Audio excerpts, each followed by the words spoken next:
somos Todos somos Javier, Belén, Pilar, Chelo y Javier. y somos voluntarios del grupo de cooperación de Cáritas Interparroquial de Ciudad Real. El modelo de cooperación de Cáritas tiene un modo de ser y de hacer propio, basado en la cooperación fraterna y expresado en una alianza solidaria entre Cáritas, hermanas e iglesias locales, que se comprometen con la justicia y el servicio a los más empobrecidos. Siguiendo este modelo de cooperación fraterna, nos hemos comprometido para dar difusión a un proyecto de soberanía alimentaria en Mozambique que está gestionado por Cáritas Diocesana de Ciudad Real en colaboración con Cáritas Española. Por esto os vamos a presentar el proyecto para así animaros a colaborar.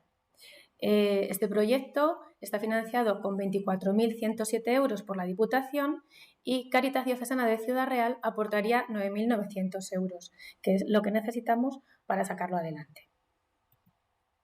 Vamos a hablar un poquito de dónde está Mozambique y cuál ha sido su historia para situarlo. Mozambique es un país al sureste de África, a orillas del Océano Índico, con una población de unos 22 millones de habitantes. Fue colonizado por Portugal en 1505 y consiguió su independencia en 1975, llamándose República Popular de Mozambique, después de una guerra de 11 años entre fuerzas coloniales y el Frente de Liberación de Mozambique, el Frelimo, movimiento independentista que surgió en los años 60.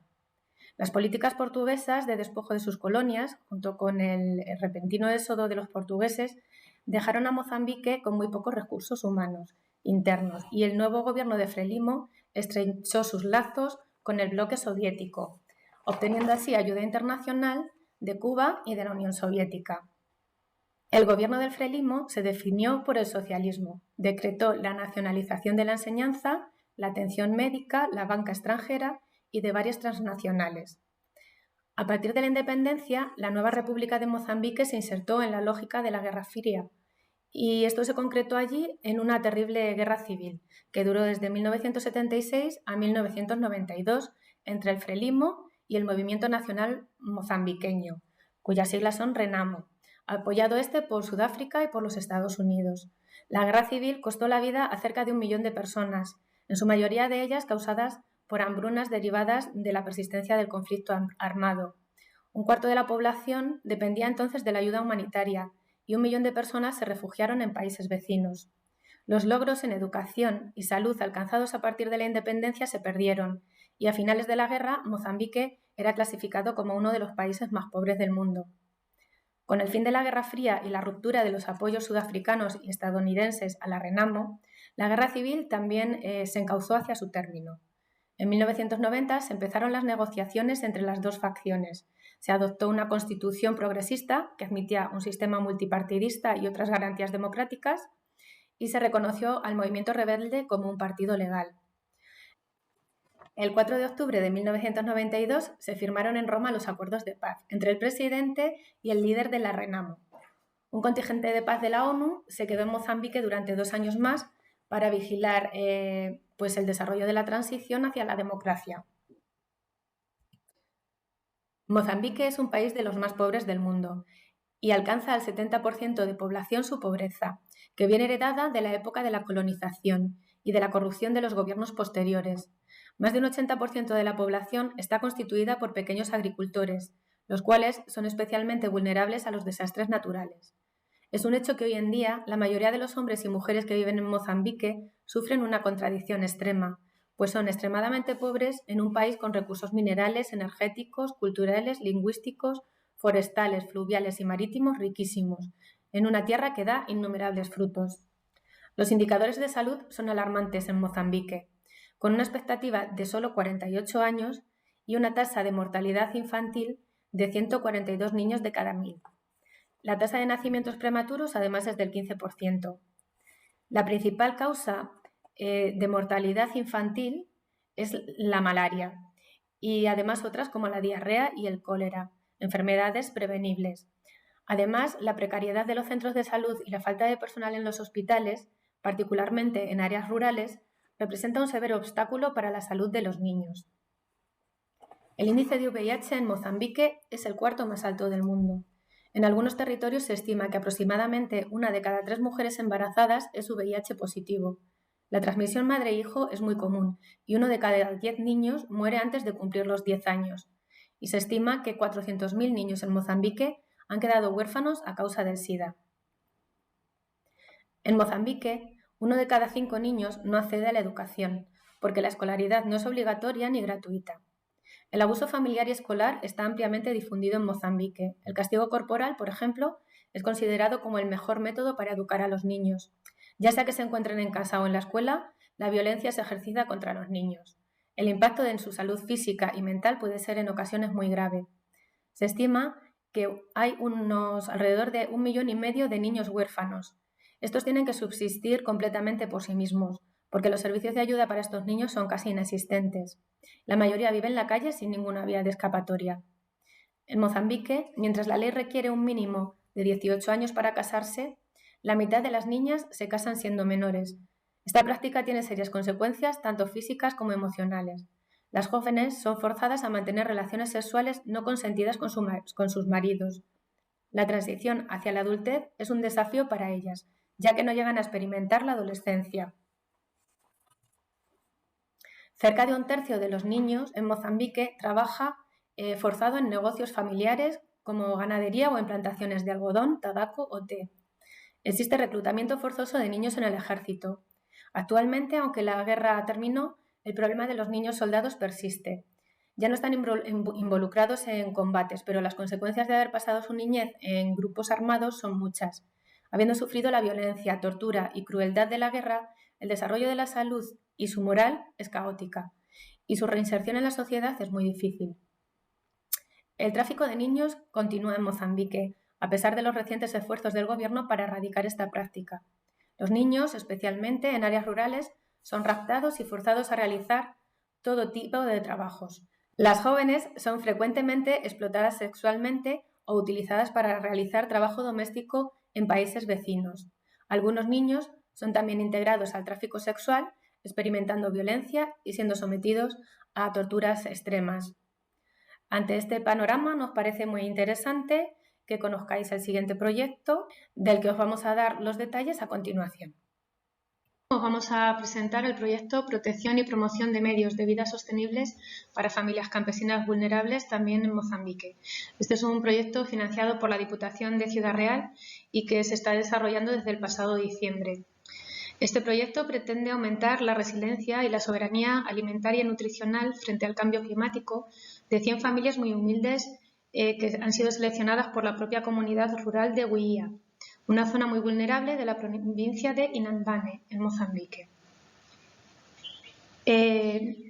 Esto se realizará mediante la mejora de sistemas de producción agrícola que les permitirá mejorar su producción, tener mayor variedad de alimentos y además empoderarse económica y socialmente. Esto siempre apostando por la igualdad de género y apoyando con medios para dar una respuesta al cambio climático, y así conseguiremos mejoras en la comunidad e incluso el compromiso de las instituciones del gobierno. El enfoque de esta intervención es multidimensional y tiene como eje principal la promoción de la pequeña agricultura y la agroecología como estrategias exitosas para conseguir la soberanía alimentaria. También pretende, por otro lado, mejorar los conocimientos, prácticas y hábitos para una alimentación adecuada, para el cuidado del medio ambiente y para una higiene saludable. Se introducirán cultivos tolerantes al cambio climático para asegurar su alimentación e influir en el camino hacia un nivel de vida adecuado a través del aumento de la producción, utilizando cultivos y su transformación adecuada, con una gestión sostenible de los recursos económicos gestionados a partir de la producción ecológica, la economía familiar, la creación de comités y asociaciones de gestión de los recursos naturales de la comunidad. En la localidad de Huia, todos los años es muy común la práctica de la quema como herramienta para preparar zonas agrícolas, pero se sabe que la quema altera las características de los suelos, provocando infertilidad, por lo que los agricultores se ven obligados a buscar otros campos cada vez más lejos de sus hogares. Esta situación puede resolverse introduciendo buenas prácticas agrícolas, como el uso de agricultura de conservación y la producción de compost orgánico para la conservación del suelo, que son técnicas con un bajo coste y que el agricultor puede llevar a cabo, además de ser sostenibles. Las familias residentes en Huia se enfrentan a diversos efectos del cambio climático y han tenido resultados extremadamente negativos en la época de cosecha. provocando una larga hambruna que se prevé que continúe. No tienen semillas para sembrar sus campos y tampoco reservas de alimentos para garantizar la vida de las familias ni a corto ni a medio plazo. En promedio, la mayoría de las familias hacen una comida al día y con mucho sacrificio. Además, la rápida propagación del coronavirus y la adopción de medidas de aislamiento social han afectado a otros sectores de la economía, poniendo en riesgo su seguridad alimentaria, ya que el medio de vida es la agroindustria y algunos pequeños ingresos se obtenían del comercio informal y este ha quedado anulado. Huía está ubicada en una zona rural del interior con predominio de clima tropical seco, con una temporada de lluvias entre octubre y marzo, y este es el periodo durante el cual la población realiza prioritariamente las actividades agrícolas. Las zonas situadas en niveles más bajos sufren inundaciones que provocan pérdidas de cultivo y la intransitabilidad por algunas carreteras de acceso, además de destrucción de viviendas, pérdida de animales y de vidas humanas. Así que, aunque la estación húmeda, la lluviosa, es el periodo que ofrece mejores condiciones para la práctica de la agricultura, se provocan otros efectos adversos de los que difícilmente se recuperan los afectados. En los últimos años y como resultado del cambio climático, el periodo seco ocupa mayor parte del año, lo que remite a las personas a una inseguridad alimentaria y nutricional unida a la grave escasez de agua. Se enfrentan además a la aparición de plagas migratorias que han tenido resultados extremadamente negativos en el momento de recoger la cosecha. La producción así que tienen es pobre y solo cubre algunos meses del consumo familiar. Todos los miembros del hogar participan en la producción agrícola, aunque son mayoritariamente las mujeres y los niños los encargados del trabajo manual y los hombres del comercial. La mujer no tiene prácticamente ningún poder de decisión económica dentro del hogar, ya que la mayoría de los asuntos relacionados con el dinero es el hombre el que toma las decisiones. Los principales cultivos que se siembran son maíz, frijol, yuca, que son alimentos de la dieta básica. Algunas familias pueden sembrar también boniato, rama y hortalizas, y los que alcanzan un poco más de nivel crían animales como cabras, ovejas, patos y gallinas. La intervención incidirá también en la sensibilización de las familias para adoptar medidas sostenibles y existentes a nivel local para reducir la extrema pobreza que actualmente padecen. El número de familias necesitadas es grande, pero se ha dado prioridad en este proyecto a familias encabezadas por mujeres.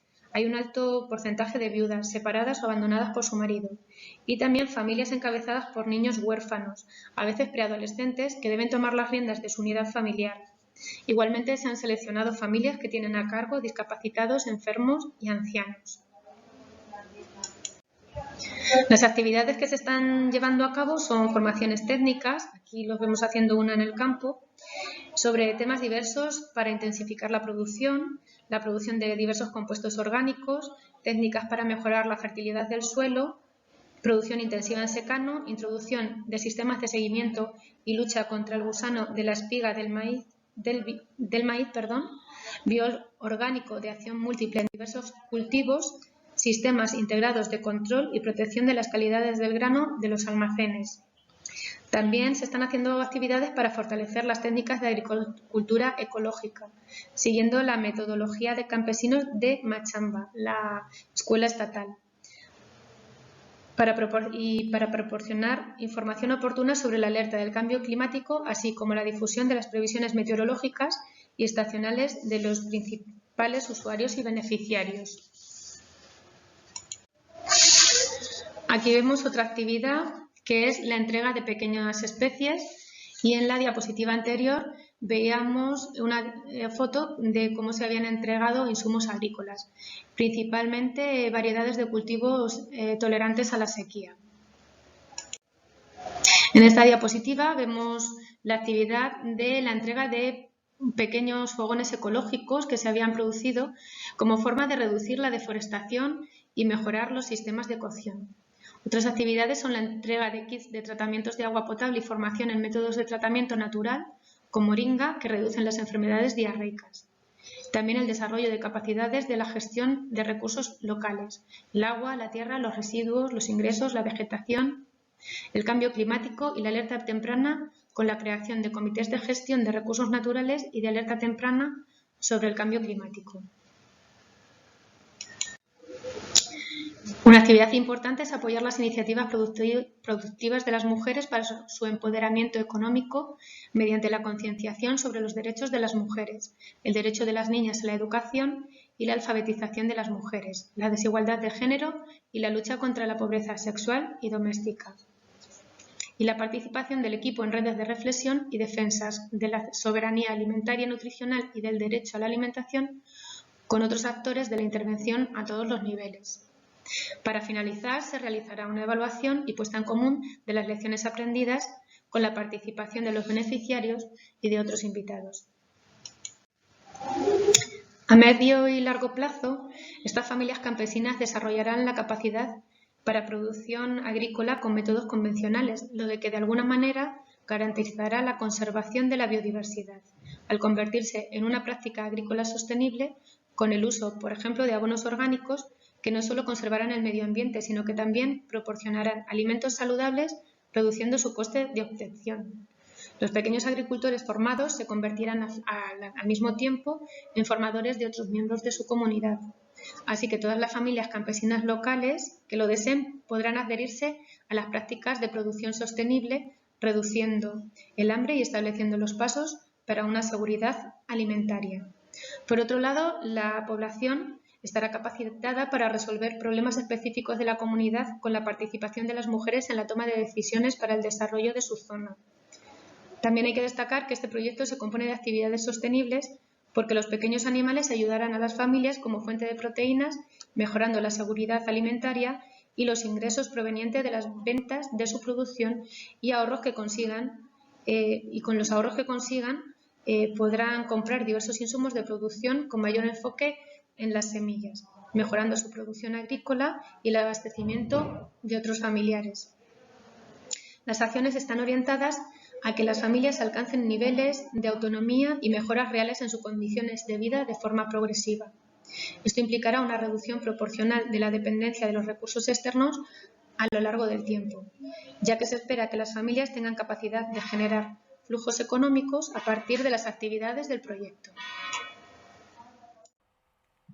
Pues esperamos que os haya resultado tan interesante como a nosotros este proyecto y os animamos a trabajar en esta línea de cooperación fraterna y quedamos a vuestra disposición para cualquier duda que tengáis. Podemos reunirnos online o presencialmente para hacer alguna charla, tomarnos algún café, según la disponibilidad que tengamos.